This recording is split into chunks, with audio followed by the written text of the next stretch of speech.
வணக்கம் மக்களே, இது உங்க காசு பணம் சேனல். 4 வருடங்களுக்கு முன்னாடி கத்தார் நாட்டில் கைது செய்யப்பட்ட 8 இந்திய கடற்படை வீரர்களை பத்தின பதிவு தான் இது. சரி, இந்த பதிவோட டைம் லைன் என்ன அப்படிங்கிறத நம்ம இப்ப பார்க்க ஆரம்பிக்கலாம். தாக்ரா global technologies and consulting service இந்த நிறுவனமானது கத்தார் கடற்படைக்கும் ஆயுதப்படைக்கும் பயிற்சிகள் மற்றும் ஆலோசனைகளை வழங்கி வருகிறது. இந்த நிறுவனம் ஈடுபடுறது முழுக்க கத்தார் நாட்டோட பாதுகாப்பு சம்பந்தப்பட்ட செயல்பாடுகள். அப்படிப்பட்ட சூழ்நிலையில் ஒரு நாள் ஆகஸ்ட் 30, 2020 இரவு நேரம் இந்த தாக்ரா குளோபல் டெக்னாலஜிஸ் நிறுவனத்துல உயர் பதவிகளில் பணியாற்றிட்டு வந்த இந்தியாவை சேர்ந்த 8 முன்னாள் கடற்படை வீரர்கள் கத்தார் உளவுத்துறை அதிகாரிகளால் கைது செய்யப்படுறாங்க. இந்த 8 பேரையும் எதுக்காக கைது செய்யறோம்னு அவங்க எந்த காரணத்தையும் குறிப்பிட்டு சொல்லல. வர்றாங்க, கைது பண்றாங்க, உடனடியா அந்த 8 பேரும் தனிமை சிறையில் அடைக்கப்படுறாங்க. தனிமை சிறைங்கிறது கத்தார் போன்ற நாட்டுகள்ல மிக கொடூர குற்றவாளிகளுக்கும் தேச துரோகிகளுக்கும் கிடைக்கக்கூடிய தண்டனை தான் தனிமை சிறைங்கிறது. உலக தொடர்பே இல்லாம கைதான 8 பேரும் என்ன காரணத்துக்காக நம்ம கைது செய்யப்பட்டிருக்கோம் அப்படிங்கிறது தெரியாம அந்த இருட்டு அறைக்குள்ளேயே முடங்கி போகிறாங்க.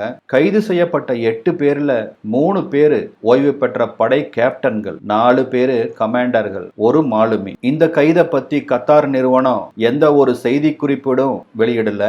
அதனால உலகத்துக்கு இந்த விஷயமே தெரியாம போயிருக்கு. அக்டோபர் 1, 2020 கிட்டத்தட்ட ஒரு மாசத்துக்கு அப்புறம் தனித்தனி சிறைகள் அடைக்கப்பட்டிருந்த 8 இந்தியர்களுக்கும் அவர்கள் எதனால கைது செய்யப்பட்டாங்க அப்படிங்கிற தகவலை இப்ப தெரிவிக்கிறாங்க. கத்தார் நிறுவனம் இந்த தாக்ரா குளோபல் டெக்னாலஜிஸ் நிறுவனத்துடன் இணைந்து இத்தாலியில் இருக்கிற ஒரு அதிநவீன போர் விமானங்கள் தயாரிக்கும் நிறுவனத்துக்கிட்ட இருந்து ஸ்டெல்த் எனப்படும் ரேடார்களுக்கே புலப்படாத டெக்னாலஜியின் அடிப்படையில் தயாரிக்கப்பட்ட சப்மெரின்களை வாங்க திட்டமிடுது. இந்த வர்த்தக திட்டத்தை இஸ்ரேல் நாட்டுக்காக உளவு பார்த்த குற்றத்துக்காக 8 இந்தியர்களும் கைது செய்யப்பட்டுள்ளதாக அவங்களுக்கு தெரிவிக்கப்படுது. கத்தார் நாட்டை பொறுத்த வரைக்கும் உளவு பார்ப்பதுங்கிறது ஒரு மன்னிக்க முடியாத குற்றம். அதற்கு ஒரே தண்டனை தான், தூக்கு தண்டனை மட்டும். அப்படி உளவு பார்த்து மாட்டிக்கிட்டவங்களுக்கு கருணைங்கிறதே கிடையாது. சரி, இப்போ அந்த 8 பேர்த்தையும் எதுக்காக கைது செய்தோம் அப்படின்னு கத்தார் அரசாங்கம் அவங்க கிட்ட தெரிவிச்சிட்டாங்க. இந்தியாவுக்கு இந்த தகவல் தெரியணுமா வேண்டாமா? ஆனா கத்தார் அரசாங்கம் இந்திய தூதரகத்திடமோ இந்தியாவிடமோ இந்த தகவலை உறுதி செய்ய மறுத்து விடுகிறது. மார்ச் 1, 2023 தனிமை சிறையில் அடைக்கப்பட்டிருந்த 8 பேரும் எங்களை நிரபராதின்னு நிரூபிக்க ஒரு சந்தர்ப்பம் தர வேண்டும் சொல்லி கத்தார் நீதிமன்றத்துல ஜாமீன் மனு தாக்கல் பண்றாங்க. உடனடியா அந்த ஜாமீன் மனுவும் நிராகரிக்கப்படுகிறது. ஒரு பக்கம் இந்தியாவின் அழுத்தம், மறுபக்கம் அந்த தாக்ரா குளோபல் டெக்னாலஜிஸோட CEO அவர் ஒரு பக்கம் கத்தார் நாட்டுக்கு அழுத்தம் கொடுத்துட்டு இருக்காரு. இந்த மாதிரி பல்வேறு காரணங்களால மார்ச் 25, 2023 அன்று 8 இந்தியர்கள் கைது செய்யப்பட்டிருப்பதாகவும் அவர்கள் மேல் வழக்கு விசாரணை நடைபெறும் அப்படின்னு ஒரு பொதுவான ஒரு அறிக்கை கத்தார் அரசு வெளியிடுது. அப்ப கூட பாத்தீங்கன்னா என்ன விசாரணை அப்படிங்கிற தகவலை அவங்க வெளியிடல. மார்ச் 29, 2023 அவர்கள் அறிக்கை கொடுத்து 4 நாட்களுக்கு அப்புறம் கத்தார் செய்தி நிறுவனம் ஒரு செய்தியை வெளியிடுது. கத்தார் அரசாங்கம் அந்த 8 இந்தியர்கள் மேலையும் விசாரணை தொடங்கி இருப்பதாக அந்த செய்தியில குறிப்பிடப்பட்டிருந்தது. அரசாங்க ரீதியா அவங்க அறிக்கை கொடுத்த உடனடியா இந்தியா ஆக்ஷன்ல இறங்குது. கத்தார் நாட்டு கூட பல கட்ட பேச்சுவார்த்தைகள்ல ஈடுபடுது. ஆனா மீண்டும் பேச்சுவார்த்தைகள் தோல்வியிலேயே முடியுது. மார்ச் 30, 2023 அதாவது அடுத்த நாள் இன்னொரு அறிக்கையை கத்தார் நிறுவனம் வெளியிடுது. அதாவது தாக்ரா global technologies and consulting services நிறுவனம் நிரந்தரமா மூடப்படுவதா அறிவிக்கிறாங்க. அதோட கைது செய்யப்பட்ட 8 இந்தியர்களுக்கு எதிரான ஆதாரங்கள் அவங்களுக்கு கிடைச்சிருக்கிறதாவும் அந்த குறிப்பீடுல சொல்லியிருக்காங்க. 8 பேரையும் எப்படியாவது மீட்டு விடலாம் அப்படிங்கிற இந்தியாவோட முயற்சி பின்னடைவை சந்திக்கிறது. இப்ப இது ஒரு குளோபல் நியூஸ் ஆயிடுச்சு. இந்தியா மட்டுமல்லாம உலக நாடுகளும் அடுத்தடுத்த மாதங்கள்ல நடைபெற்ற தீவிரமான விசாரணை எந்த திசையில் கொண்டு போகும்னு உற்று நோக்க ஆரம்பிக்கிறாங்க. அந்த சமயத்துலதான் வெளியுறவுத்துறை அமைச்சர் ஜெய்சங்கர் 8 குடும்பங்களையும் சந்திச்சு இந்தியா எடுத்துள்ள மற்றும் எடுக்க உள்ள முயற்சிகளை பற்றி தெளிவுபடுத்துறாரு. அதன் தொடர்ச்சியா ஜூன் 2023 அன்று 8 குடும்பத்தாரும் கத்தார் அரசாங்கத்திற்கு கருணை மனு அனுப்புறாங்க. ஆகஸ்ட் 4, 2023 இன்னைக்கு தான் அந்த 8 பேர்த்துக்கும் ஒரு சின்ன ரிலாக்ஸ் கிடைக்குது. அதாவது 36 மாதங்களா உலகத்தோட எந்த தொடர்பிலுமே இல்லாம இருந்த அந்த 8 கைதிகளும் இப்போ தனிமை சிறையில் இருந்து 2 பேர் கொண்ட செல்லுக்கு மாற்றப்படுறாங்க.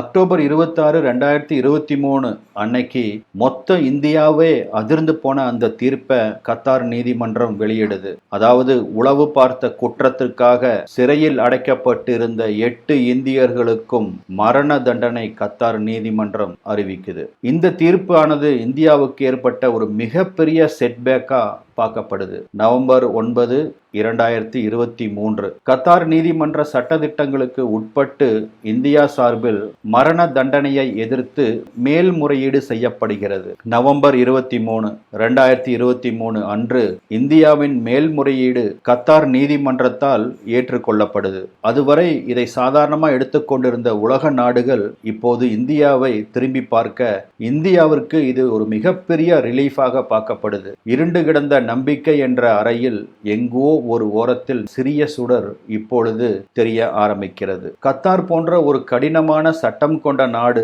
அதுவும் உளவு பார்த்த குற்றத்திற்காக வேறொரு நாட்டு பிரஜைக்கு நீதிமன்றத்தில் சமர்ப்பித்திருந்த மேல்முறையீடை சம்மதித்திருப்பது உலகமெல்லாம் மிகப்பெரிய ஆச்சரியமாக பார்க்கப்படுது.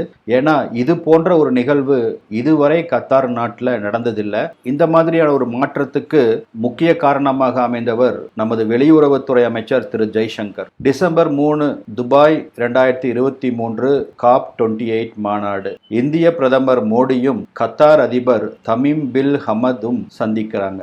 8 இந்தியர்கள் மரண தண்டனையை எதிர்நோக்கி உள்ள இந்த சூழ்நிலையில இந்த சந்திப்பானது மிக முக்கியமாக பார்க்கப்படுது. நேற்று துபாயில் கத்தாரின் அமீர் திரு ஷேக் தமீம் பின் ஹமீதை சந்தித்தேன். இரு நாட்டு உறவுகளையும் மற்றும் கத்தாரில் வசிக்கும் இந்தியர்களை பற்றியும் பேசினோம் என்று பிரதமர் மோடி தன்னுடைய எக்ஸ் வலைத்தளத்தில் பதிவிட்டிருந்தது குறிப்பிடத்தக்கது. இதுல முக்கியமான ஒரு வார்த்தையை பார்த்தீங்கன்னா கத்தாரில் வசிக்கும் இந்தியர்களின் நலன் அப்படிங்கிற அந்த ஒரு வார்த்தை தான். இந்த சந்திப்பை தொடர்ந்து டிசம்பர் 28, 2023 திடீர்னு கத்தார் நீதிமன்றம் ஒரு புதிய தீர்ப்பை வெளியிடுது. அந்த தீர்ப்புல அவங்க என்ன சொல்லியிருக்காங்கன்னா, இந்தியாவின் மேல்முறையீட்டை ஏற்றுக்கொண்டு நாங்கள் விசாரித்தோம். அதன் அடிப்படையில 8 இந்தியர்களுக்கும் மரண தண்டனை உடனடியாக நிறுத்தி வைத்து சிறை தண்டனையாக மாற்றப்படுகிறது என்று அந்த தீர்ப்புல அவங்க சொல்றாங்க. இந்த சமயத்துல தான் ஒட்டுமொத்த இந்தியாவே இந்த கேஸை மிகவும் உன்னிப்பா பார்க்கிற அளவுக்கு முக்கியத்துவம் பெறுது. 8 பேரும் மரண தண்டனை ரத்து அப்படிங்கிற செய்தி அனைவராலும் கொண்டாடப்படுது. சோசியல் மீடியாவாகட்டும் செய்தித்தாள்களாகட்டும் 8 பேரை கூட மீட்க முடியாத அரசு என்று அரசின் முயற்சிகளை அறியாமல் குறை கூறியவர்கள் எல்லாம் அப்படியே பிளேட்டை திருப்பி போட்டு இந்திய அரசை பாராட்டி தள்ளுறாங்க. ஆனா இந்திய அரசாங்கம் அதோட விடல. சரிப்பா, தூக்கு தண்டனையிலிருந்து ஆயுள் தண்டனைக்கு தப்பிச்சிட்டாங்க அப்படின்னு விடாம இந்திய சட்ட வல்லுநர்களிடம் மிக தீவிரமாக பேச்சுவார்த்தை நடத்துறாங்க. இந்த 8 பேரையும் குற்றமற்றவர்கள்னு எப்படியாச்சும் நிரூபிச்சு விடுதலை வாங்கி தர்றதுல மிகவும் முனைப்போட செயல்பட்டு கொண்டிருக்கிறாங்க. வெளியுறவுத்துறை அமைச்சர் ஜெய்சங்கர் தலைமையில தான் இதெல்லாமே நடக்குது. பிப்ரவரி 2024 2 நாட்டு தலைவர்களும் வர்த்தக ஒப்பந்தத்துக்காக சந்திச்சுக்கிறாங்க. அந்த சந்திப்பை தொடர்ந்து பிப்ரவரி முதல் வாரத்துல இந்தியா மற்றும் கத்தார் நாடுகளுக்கு இடையே ஒரு நீண்ட கால வர்த்தக ஒப்பந்தம் ஒன்று கையெழுத்தாகுது. அந்த ஒப்பந்தத்தின்படி 2028 ஆண்டில் இருந்து 2048 ஆண்டு வரை, அதாவது 20 ஆண்டுகள் இந்தியா கத்தாரிடமிருந்து திரவ இயற்கை எரிவாயுவை கொள்முதல் செய்வதற்கான ஒப்பந்தம் தான் அது. இந்த ஒப்பந்தத்தோட மொத்த மதிப்பு 6.5 லட்சம் கோடி. கத்தார் நாட்டுக்கு இது மிகப்பெரிய அளவிலான வர்த்தகமா அமையுது. ஒப்பந்தத்தின்படி ஒவ்வொரு வருஷமும் கத்தார் நிறுவனமானது ஆண்டுக்கு 75 லட்சம் இயற்கை எரிவாயுவை இந்தியாவுக்கு ஏற்றுமதி செய்யும். இந்தியாவின் மிகப்பெரிய இறக்குமதி நிறுவனமான பெட்ரோநெட் LNGயும் கத்தார் நிறுவனமான கத்தார் எனர்ஜியுடன் இந்த ஒப்பந்தத்துல கையெழுத்து போடுறாங்க. பிப்ரவரி 12, 2024 ஒப்பந்தம் கையெழுத்தாகி ஒரு வார காலத்திற்கு அப்புறம் கத்தார் நீதிமன்றம் ஒரு தீர்ப்பை இப்பொழுது அறிவிக்கிறது. உளவு பார்த்த குற்றத்திற்காக கைது செய்யப்பட்டிருந்த 8 இந்தியர்களையும் நிபந்தனையின்றி விடுவிப்பதாக அந்த தீர்ப்பில் குறிப்பிட்டிருந்தது குறிப்பிடத்தக்கது. விடுதலை செய்யப்பட்ட அந்த 8 இந்தியர்கள்ல 7 பேர் பிப்ரவரி 12 அன்னைக்கு இந்தியா வந்து அடைஞ்சு அவங்க குடும்பங்களை கண்டு கட்டி தழுவுறாங்க. இன்னும் ஒருத்தர் தான் வரணும், அவரும் ஓரிரு நாள்ல இந்தியா வந்து அடைவார் அப்படின்னு செய்தி வருது. இந்த விடுதலையோட முக்கியத்துவத்தை பத்தி நாம இப்ப பார்க்கணும். பிப்ரவரி 13 மற்றும் 14 யுனைடெட் அரேப் எமிரேட்ஸ் மற்றும் கத்தாருக்கு இந்தியா உறவு மேம்பட இந்திய பிரதமர் மோடி பயணம் மேற்கொள்றாரு. அவர் பயணம் மேற்கொள்ளும் தேதிக்கு ஒரு நாள் முன்பே அந்த 8 கடற்படை வீரர்களையும் கத்தார் நீதிமன்றம் விடுவிக்குது. அவர்களும் பிரதமர் கிளம்புறதுக்கு ஒரு நாளைக்கு முன்னாடியே இந்தியா வந்தடைகிறாங்க. இப்பதான் இந்தியாவோட சாதுரியம் உலக நாடுகளுக்கு புரியுது. மேலும் அவர்கள் சாதாரண ஆட்கள் அல்ல, ராஜதந்திரிகள் அப்படிங்கிறது உலக நாடுகளுக்கு புரியுது. இந்த 8 இந்தியர்களின் விடுதலையை உறுதி செய்ய பிரதமர் மோடி மிகவும் அக்கறை காட்டியதோடு கத்தார் அமீரிடம் பேசி அவர்கள் விடுதலை ஆவதற்கு மிகப்பெரிய காரணமாக இருந்தார்னு டைம்ஸ் ஆஃப் இந்தியா ஒரு செய்தியை வெளியிடுது.